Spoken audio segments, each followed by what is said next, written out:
Maya Bennett pushed her medical cart down the corridor of Sector 7, checking her datapad for the third time.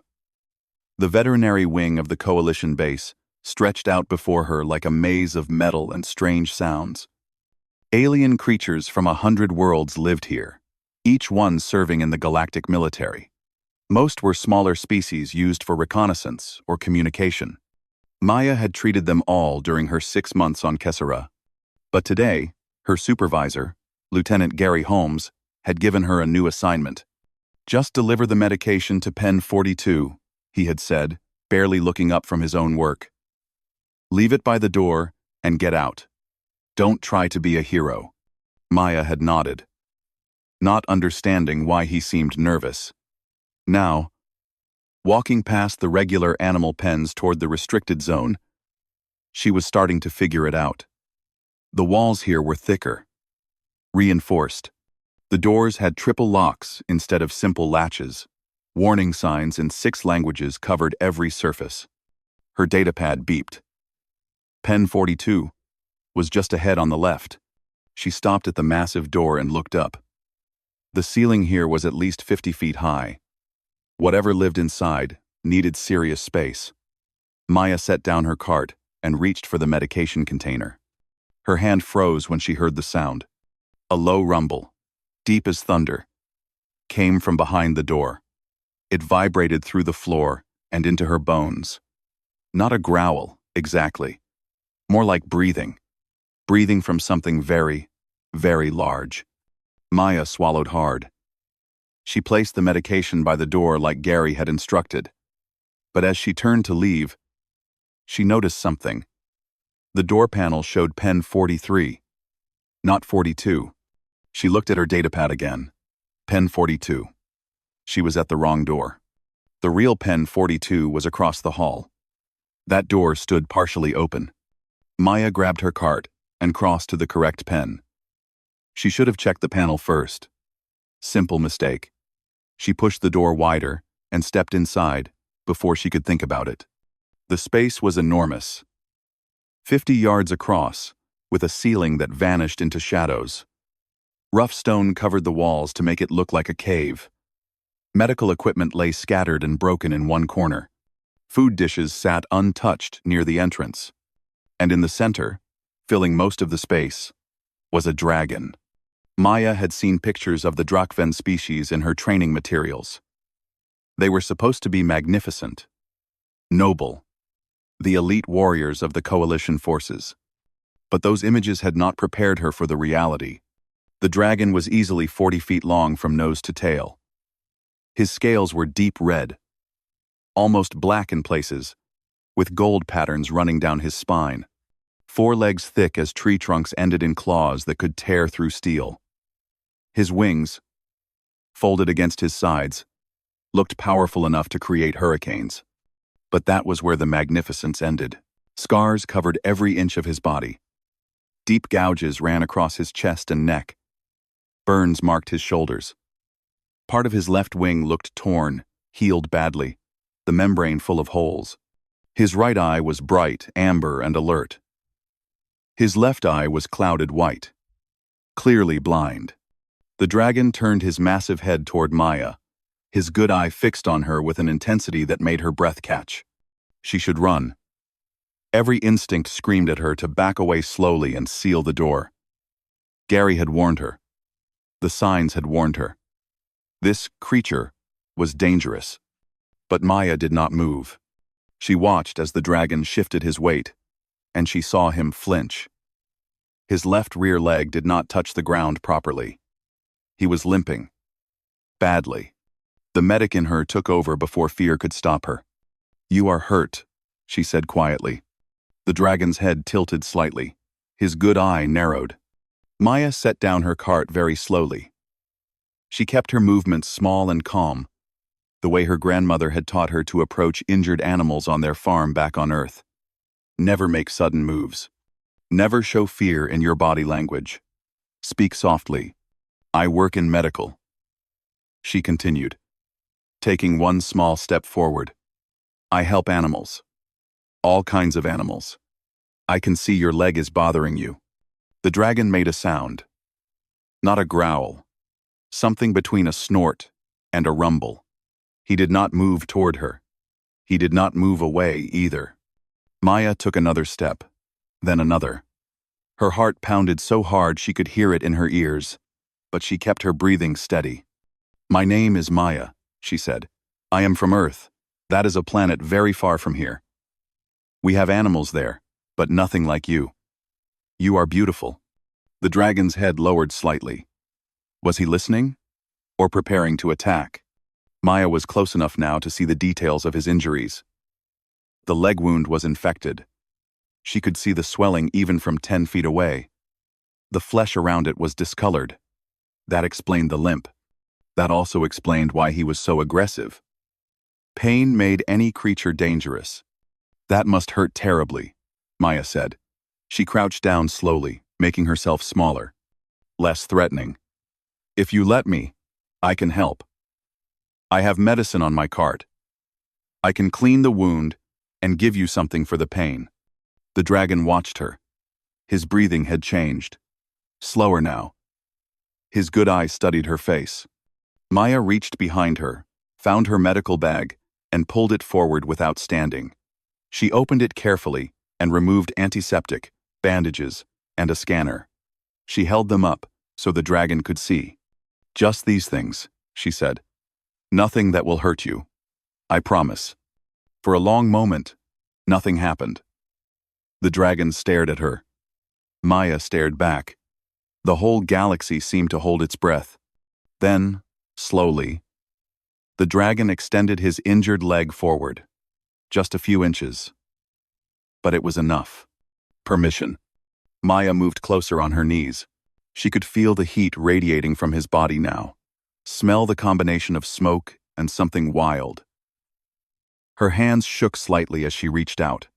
"Tell me if this hurts," she whispered.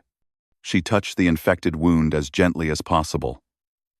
The dragon's muscles tensed, but he did not pull away. Up close, the infection was worse than she thought. Deep. Old. Someone had tried to treat it before, but had done a poor job. Maya worked carefully. She cleaned the wound with antiseptic. The dragon's breathing hitched, but he stayed still. She applied healing gel and wrapped it with a proper bandage. The whole time, she talked to him in a soft voice about nothing important. The weather on Kessera. Her grandmother's farm. How strange it felt to be so far from home. She had just finished securing the bandage when she heard shouting.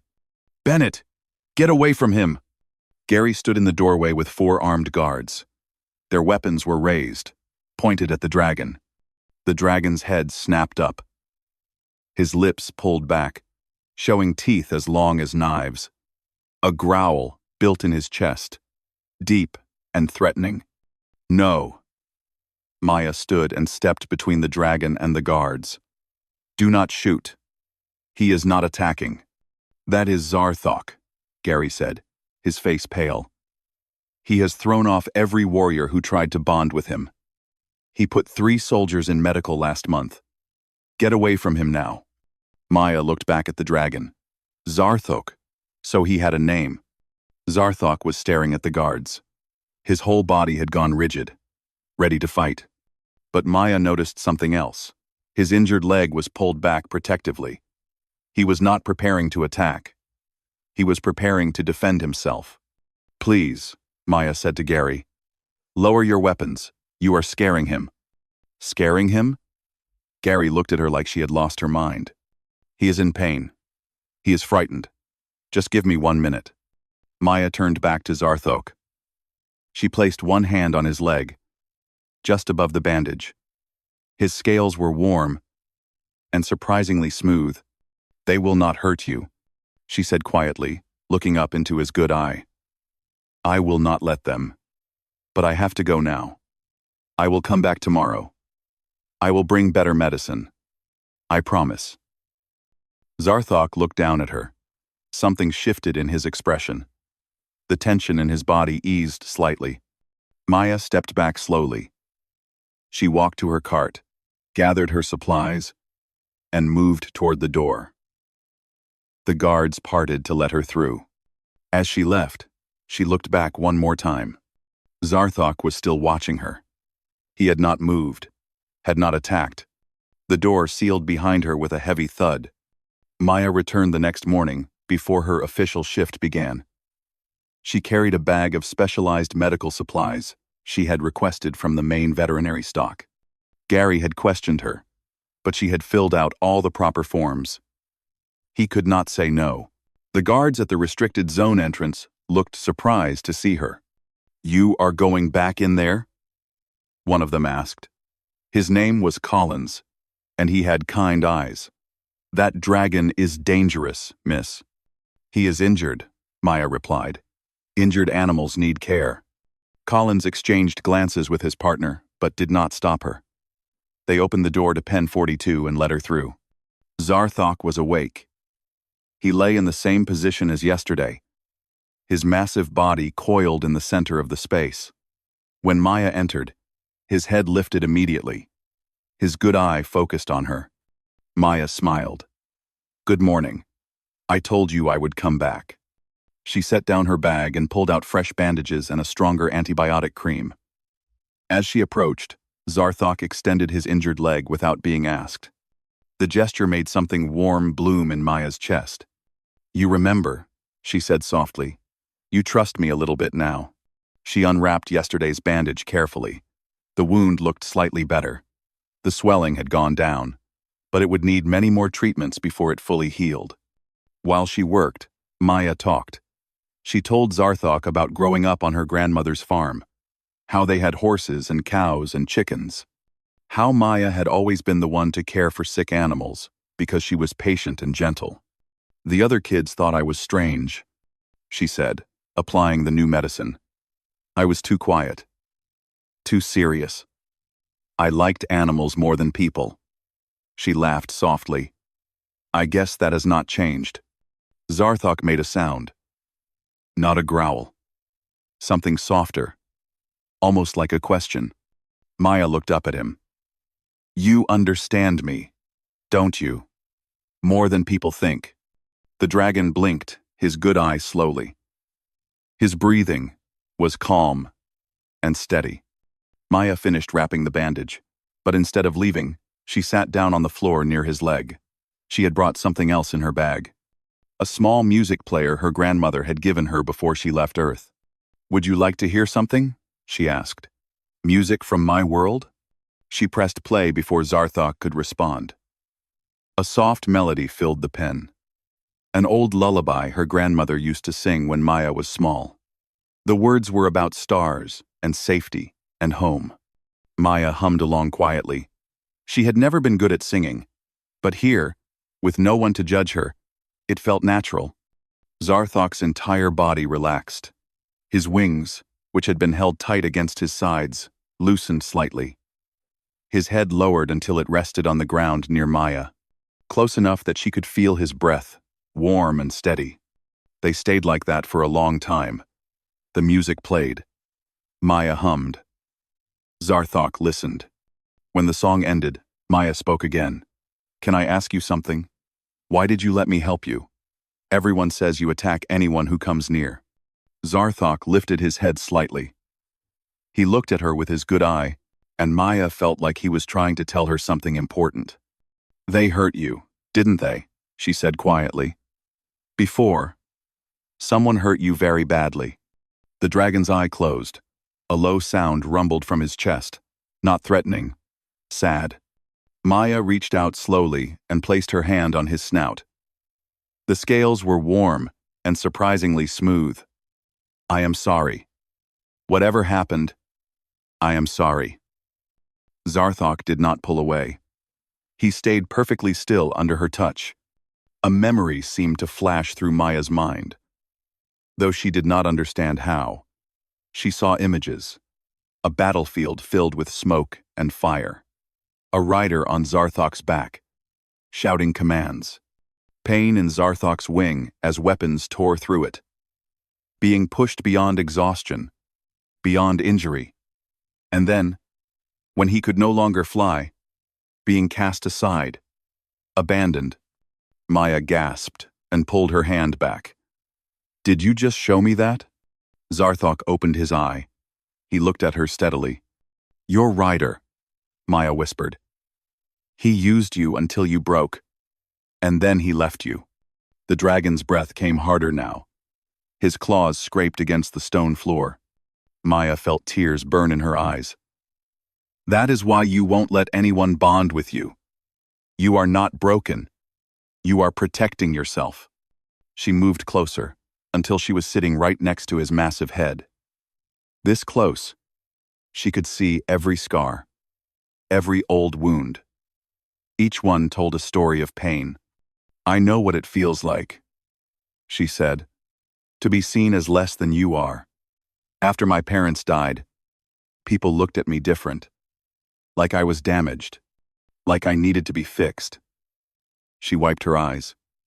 But my grandmother, she saw me, really saw me. She taught me that scars just mean you survived something hard. They don't make you broken. Zarthok made that soft sound again. He shifted his head until it was closer to Maya. Then, he did something that made her breath catch. He began to hum. The sound was deep and resonant. It matched the melody of her grandmother's lullaby. Not perfectly, but close enough that Maya recognized it. You are singing, she whispered. You are singing with me. They sat together in the quiet pen, girl and dragon, sharing a moment of understanding that went beyond words. The door opened suddenly. Captain Derek Stone stood in the entrance with Lieutenant Gary behind him. Stone was tall and broad-shouldered, with gray hair and sharp eyes. He commanded the entire Dragon Corps on Kessera. Maya started to stand, but Stone held up a hand. Stay, he said. His voice was calm but authoritative.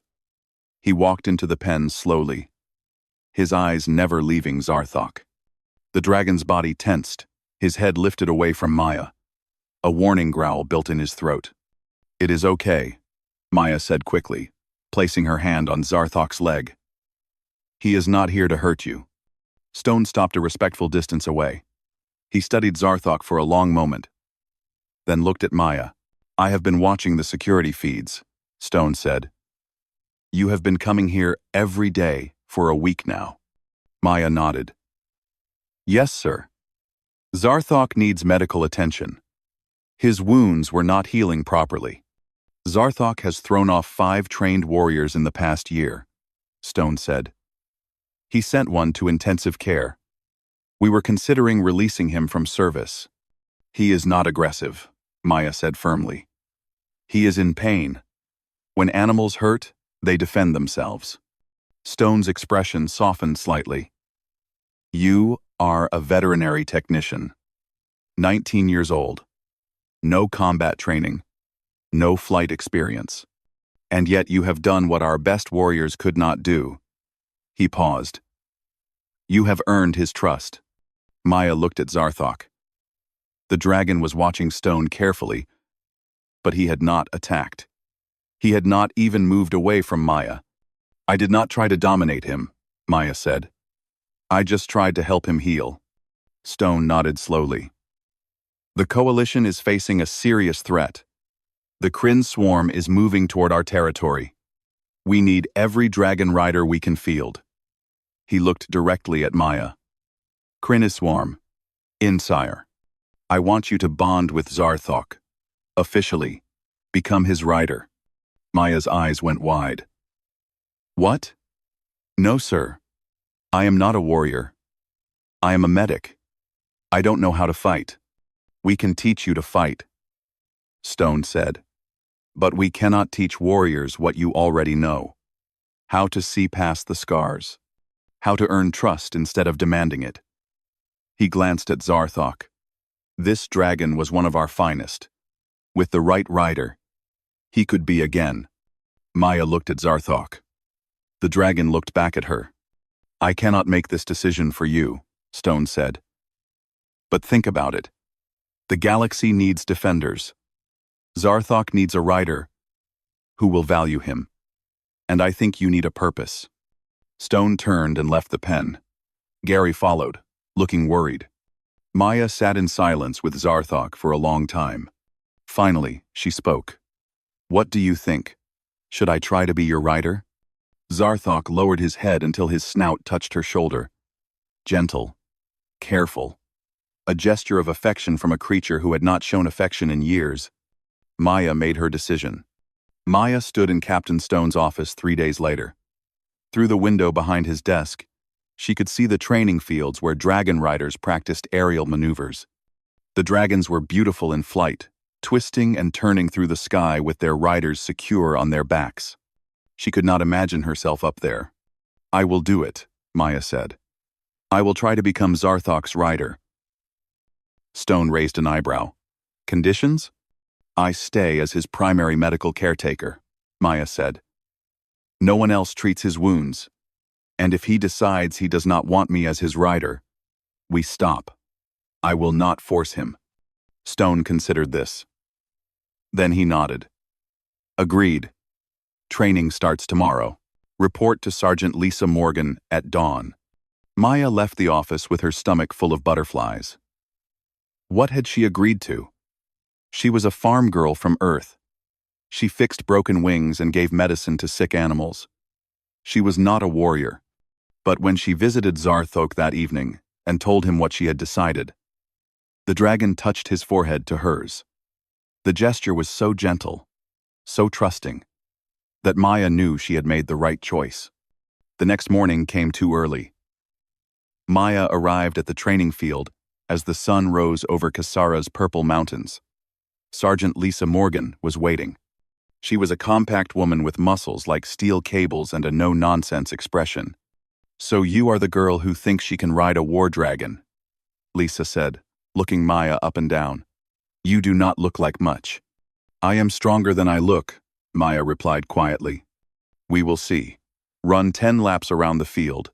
Then we start strength training." The first week nearly broke Maya. Lisa pushed her harder than she had ever been pushed. Running, climbing, lifting weights, learning to fall without breaking bones. Maya's muscles screamed. Her body ached in places she did not know could ache. But every evening, she visited Zarthok. She treated his wounds, which were healing well now. She talked to him about her day. And slowly, they developed a language that went beyond words. When Maya pointed up, Zarthok knew she wanted him to lift his wing. When she tapped his leg twice, he shifted his weight. When she hummed their song, he hummed back. The second week, Lisa brought Maya to the dragon landing platform.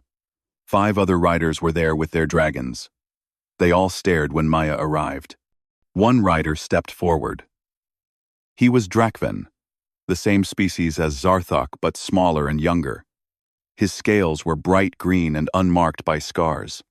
"You are the human who thinks she can ride Zarthok?" he asked. His voice was deep and resonant. "I am Kesvan. I have been riding dragons since I was hatched from my egg. Zarthok threw me off in less than a minute." "I am not trying to dominate him," Maya said. "Maybe that is the difference." Kesvan snorted smoke from his nostrils. "Riding is not about friendship. It is about strength and control. A dragon must respect his rider's power. Or, Maya said quietly, a dragon and rider can respect each other." The other riders laughed. Kesvan looked offended, but before he could respond, Zarthok arrived. 2 handlers were leading him toward the platform, but when Zarthok saw Maya, he pulled away from them and walked straight to her. The laughter stopped. Zarthok lowered his shoulder next to Maya. "He wants you to mount," Lisa said, surprise in her voice. "Most dragons make their riders work for weeks before allowing that." Maya looked up at Zarthok's back. It was very high off the ground. There were riding harnesses and saddles. But Lisa had told her that the first mount should be done without equipment. Skin to scale. Trust to trust. "I have never done this before," Maya said to Zarthok. The dragon rumbled softly. He lowered his shoulder even more. Maya took a breath and grabbed the ridge of scales along his spine. She pulled herself up, her arms shaking with effort. Her feet scrambled for purchase. She almost fell twice. But then Zarthok shifted his weight, helping her, supporting her. And suddenly Maya was sitting on his back, 20 feet above the ground. Her heart pounded. The world looked very different from up here. "Good," Lisa called up. "Now hold on. He is going to stand up properly." Zarthok rose smoothly to his full height. Maya grabbed his neck ridge with both hands, her legs gripping his sides. She could feel the power in his muscles, the strength in his body.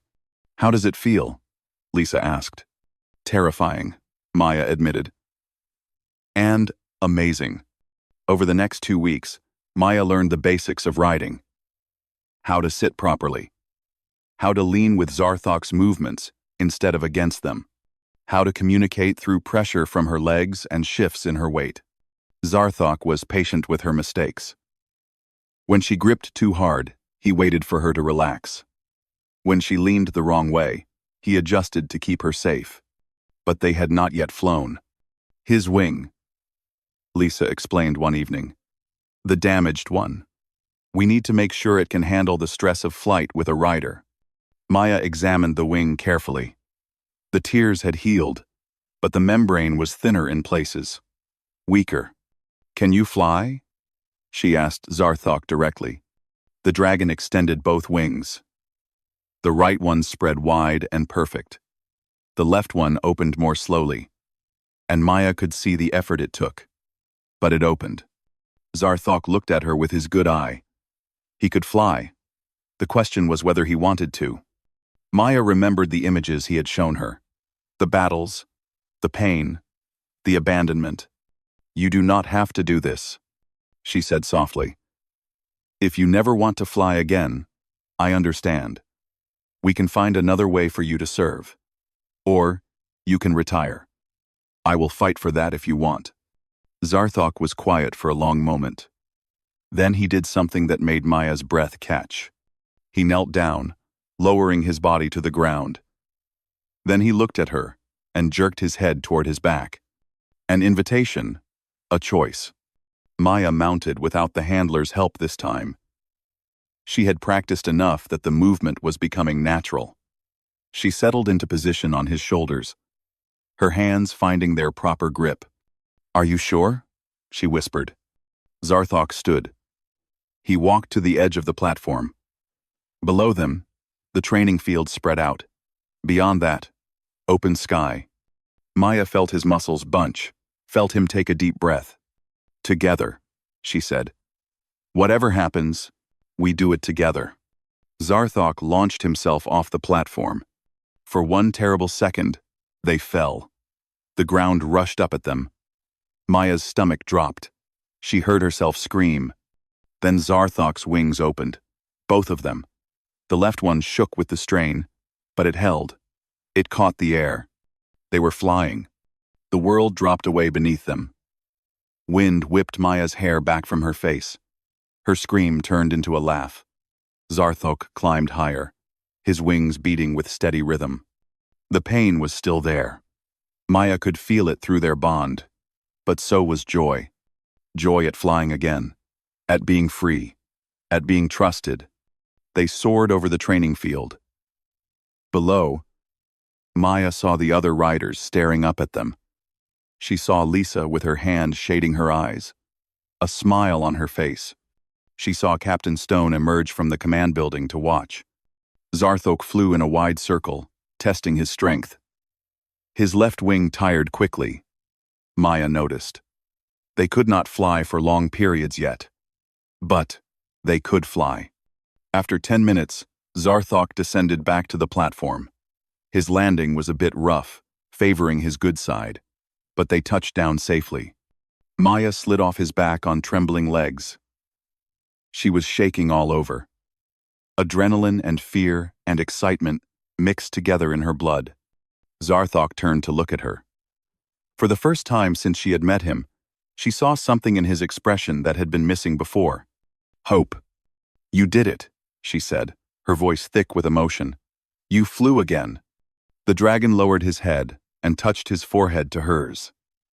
Then, for the first time, he spoke directly to her in standard language. His voice was deep and rough, from years of disuse. "We flew," he corrected. "Not I. We." Maya felt tears on her cheeks.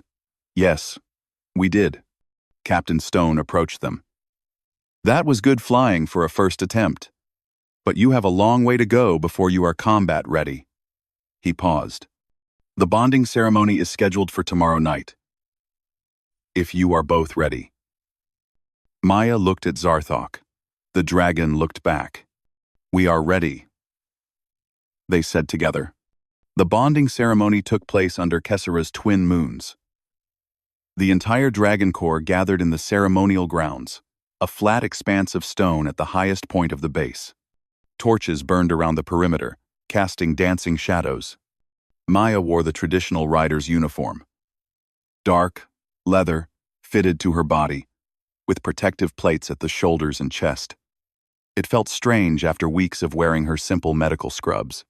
She stood at one end of the stone circle, her hands clasped in front of her to keep them from shaking. Zarthok waited at the opposite end. Someone had polished his scales until they gleamed in the moonlight. His scars were still visible, but tonight they looked less like wounds and more like badges of honor. Captain Stone stood in the center of the circle. His voice carried across the silent gathering. "We are here to witness the bonding of rider and dragon," he said. "This is an ancient tradition among the Drakven people, adopted by the Coalition, to honor the sacred partnership between two warriors who will fly as one." Maya's heart hammered in her chest. She could see the other riders watching. Kesvan stood with his arms crossed, his expression doubtful. Lisa Morgan gave her an encouraging nod. "Maya Bennett," Stone called. "Step forward." Maya walked to the center of the circle. Her legs felt unsteady, but she kept her head high. "Do you understand what you are undertaking?" Stone asked. "A bonded rider shares everything with their dragon. Pain and joy, victory and defeat. Your life will be linked to his. His well-being will be your responsibility. Do you accept this burden?" Maya thought about the past weeks. The early mornings and exhausted evenings. The aching muscles and scraped knees. The fear of flying and the greater fear of failing. "Zarthok." "I accept," she said clearly. Stone turned. "Zarthok, step forward." The great dragon moved into the circle. Despite his size, he walked with quiet grace. He stopped beside Maya, so close that she could feel the heat from his body. "Do you choose this human as your rider?" Stone asked. "Do you trust her with your life, as she will trust you with hers? Do you accept her as your partner in battle and in peace?" Zarthok looked down at Maya. His amber eye held hers. When he spoke, his voice resonated across the grounds. "For years, I flew for those who saw me as a weapon, a tool to be used and discarded. I thought I would never fly with purpose again." He paused. "Then, a small human entered my prison. She saw my wounds, but she also saw me. She offered healing when others offered only commands. She gave trust when others demanded obedience." Zarthok lowered his massive head until his scarred snout touched Maya's hands. "I choose Maya Bennett as my rider. Not because she is the strongest warrior, not because she commands me, but because, when I was broken, she saw me as whole. Because when I had forgotten my own worth, she reminded me. I will fly with her. I will fight beside her. And I will protect her with my life." Several dragons in the watching crowd rumbled their approval. Even some of the skeptical riders looked moved. Stone nodded. "Then speak your bond, rider and dragon. Let all present witness your words." Maya placed both hands on Zarthok's scarred snout. Her grandmother had told her once that the most important promises were the simple ones, the ones that came from the heart. "Zarthok," she said, her voice steady now. "You are not a weapon. You are not a tool. You are a warrior with honor and courage. Your scars do not make you less. They prove you survived when others would have fallen. She paused, feeling emotion tighten her throat. I promise to see you. Always. Not the dragon others want you to be, but the dragon you are. I will never ask you to be more than you can give. And I will never abandon you, no matter what comes. Zarthok's eye closed briefly. When he opened it again, Maya saw moisture there. You saw me when I was invisible, Zarthok said, repeating the words from his heart. I fly for you. Small one. Only for you. Z. Gone. Stone raised his hands. Then let the bond be sealed.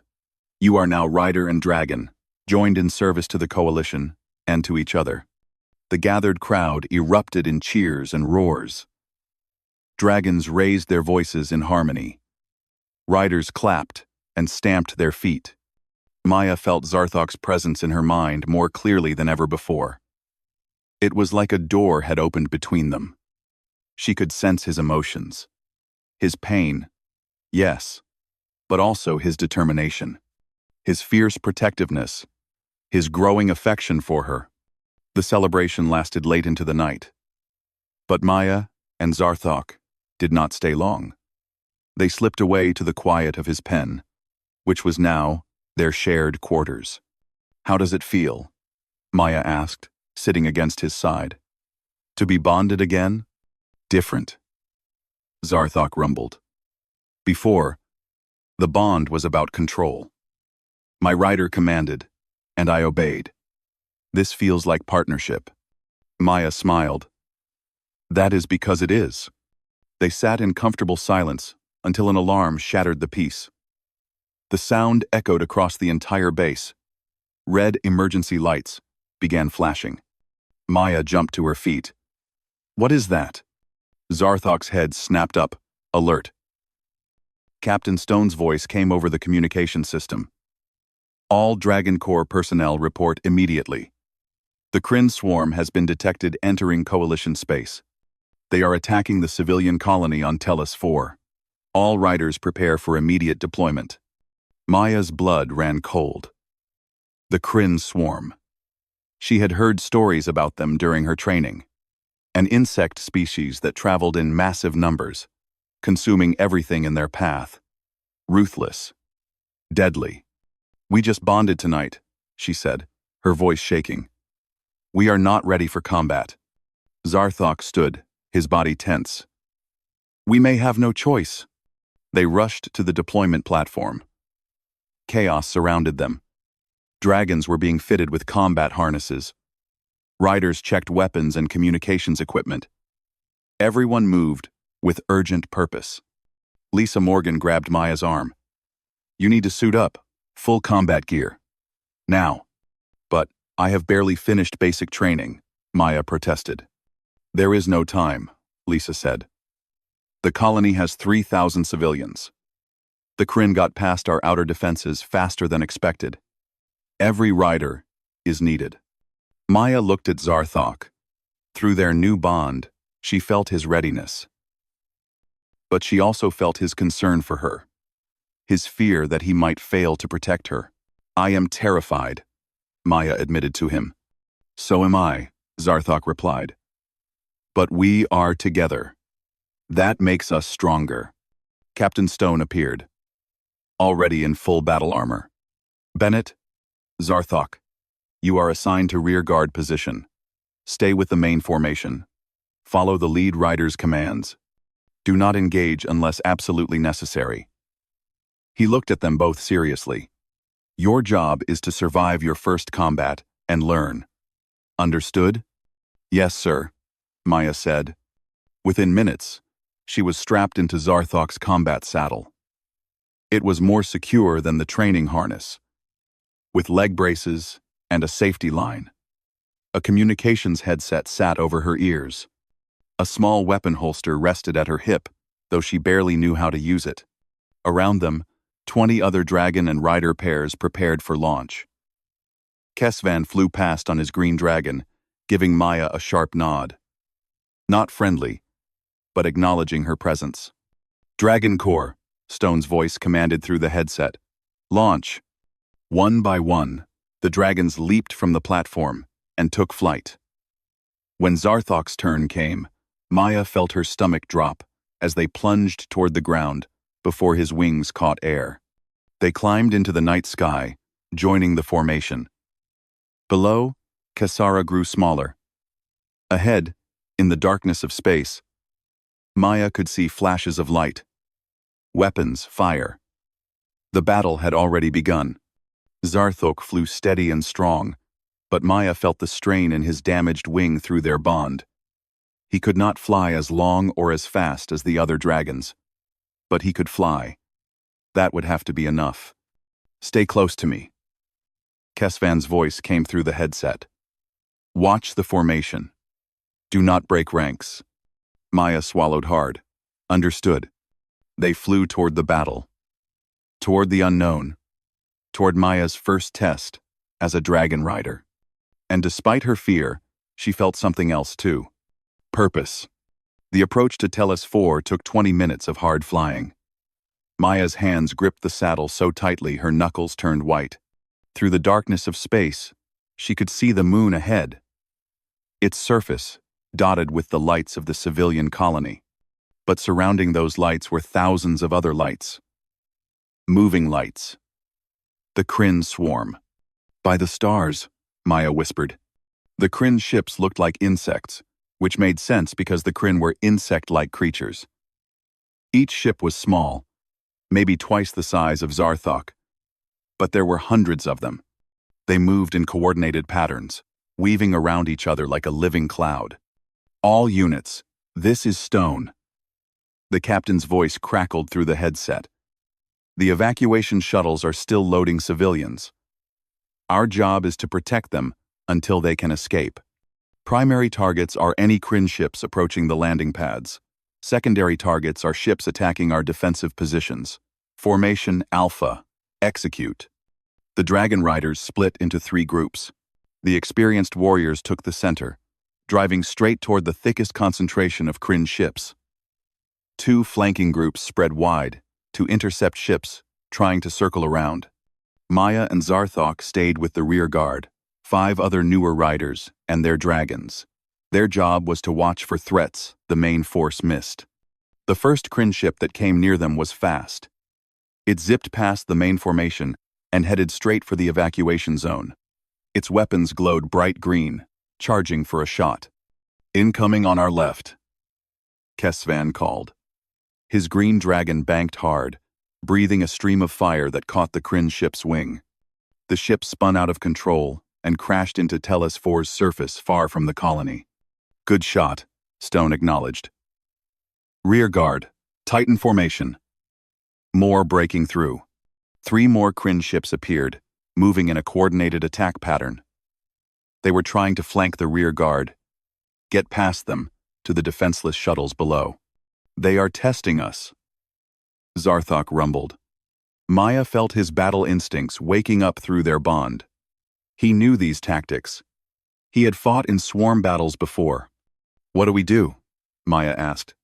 Trust me, Zarthok said. He broke formation, diving beneath the other dragons. Maya's stomach lurched as they dropped. Through the headset, she heard Kesvan shouting at her to get back in position. But Zarthok knew what he was doing. The Kryn ships had expected the rear guard to hold their position. When Zarthok dove, it confused their attack pattern. 2 ships followed him down, trying to get a clear shot. That was exactly what Zarthok wanted. He pulled up sharply, his damaged wing straining with the effort. The 2 Kryn ships, moving too fast to adjust, shot past underneath him. Kesvan and another rider were waiting. They hit both ships with coordinated fire attacks, destroying them. The 3rd Kryn ship tried to escape back toward the main swarm, but Zarthok was faster. Despite his injuries, despite years without combat flying, his instincts were perfect. He caught the ship with a blast of flame and sent it spiraling away. Bennett? Stone's voice was sharp. I said, hold formation. She drew them into our fire zone, sir, Kesvan said. There was new respect in his voice. It was good strategy.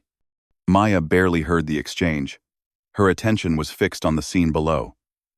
Through a gap in the battle, she could see the evacuation shuttles. They were loading civilians as fast as possible, but the process was slow, too slow. And she saw something else. A group of 6 Kryn ships had broken away from the main swarm. They were flying low, using the moon's terrain to hide their approach. The main dragon force was too engaged to notice. The rear guard was looking the wrong direction. Those ships were heading straight for the evacuation zone. Captain Stone, Maya called into her headset. 6 ships, low approach from the eastern ridge. They are going for the shuttles. I do not see them on sensors, Stone replied. They are using the terrain. Visual contact only. There was a pause. Maya could almost hear Stone calculating. The main force could not disengage from the swarm without letting dozens of ships through. The rear guard was too far away to intercept in time, except for Maya and Zarthok. They were at the edge of the formation, closest to the eastern approach. Maya knew what she had to do. But she also knew it went against direct orders to stay with the group. Zarthok, she said quietly. Can we reach them? Yes, he replied. But we will be alone. No support. Maya thought about the 3,000 civilians below. Families, children, people who had done nothing except live in the wrong place when the Kryn decided to attack. She thought about what her grandmother would say. Do what is right, even when it is hard. We go, Maya decided. Zarthok did not hesitate. He broke from the formation again, this time diving toward the moon's surface. Behind them, Maya heard voices shouting through the headset, but she focused on the Kryn ships ahead. The 6 ships had spread into attack formation. They were seconds away from firing range of the shuttles. We cannot fight 6 ships alone, Zarthok said, but we can delay them. How? Make them focus on us, instead of the shuttles. Zarthok roared, a sound that echoed across the battlefield. The Kryn ships immediately changed direction, turning toward this new threat. Maya's heart pounded. 6 against 1. Terrible odds. But delay was all they needed. Just enough time for help to arrive. Zarthok twisted and dove, making himself a difficult target. Kryn weapons fire lit up the sky around them. One blast grazed his shoulder, burning scales. Maya felt the pain through their bond but pushed it aside. Left, she called, seeing a ship trying to flank them. Zarthok rolled, avoiding the attack. His return fire caught the ship's engine. It went down. 5 left. But Zarthok was tiring. His damaged wing was struggling. Another hit could be catastrophic. Then Maya heard the most beautiful sound. Dragon roars from above. The rear guard had followed them down. Kess's van arrived first, his dragon breathing fire that scattered the Kryn formation. The other 4 rear guard riders followed, engaging the remaining ships with coordinated attacks. The battle was brief but intense. Within 2 minutes, all 6 Kryn ships were destroyed or retreating. Shuttles are launching. Stone's voice came through the headset. All civilians evacuated safely. Dragon Corps, disengage and return to base. Maya slumped forward in the saddle, exhausted. Zarthok's wing was badly strained. She could feel his pain, his fatigue. We need to land, she said. Now. Zarthok descended to Tellus 4's surface, touching down heavily. His legs shook with the effort. The moment they were stable, Maya unstrapped and slid down his side. Let me see your wing, she said, falling back into medic mode. The damage was not terrible, but it was not good either. The old tears had reopened slightly. New burns marked his shoulder. Maya pulled medical supplies from the emergency pack on Zarthok's saddle. Her hands worked automatically, cleaning wounds, applying salve, wrapping bandages. Other dragons landed nearby, but Maya ignored them. All that mattered was helping Zarthok. You saved them, Zarthok said softly. Those civilians. You saved them by breaking formation. We saved them, Maya corrected. You knew exactly what to do. Captain Stone's dragon landed beside them. The captain dismounted and walked over. His expression was serious. That was either very brave or very foolish, Bennett, he said. Probably both. Maya stood, meeting his eyes. I followed what was right, sir. You can discipline me if you need to, but I would make the same choice again. Stone studied her for a long moment. Then, his stern expression softened into something like a smile. That is what a true rider does, he said. The evacuation shuttles are safe because of you.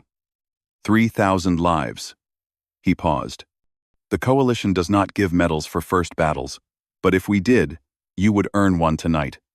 Kess's van approached, his green scales reflecting the moonlight.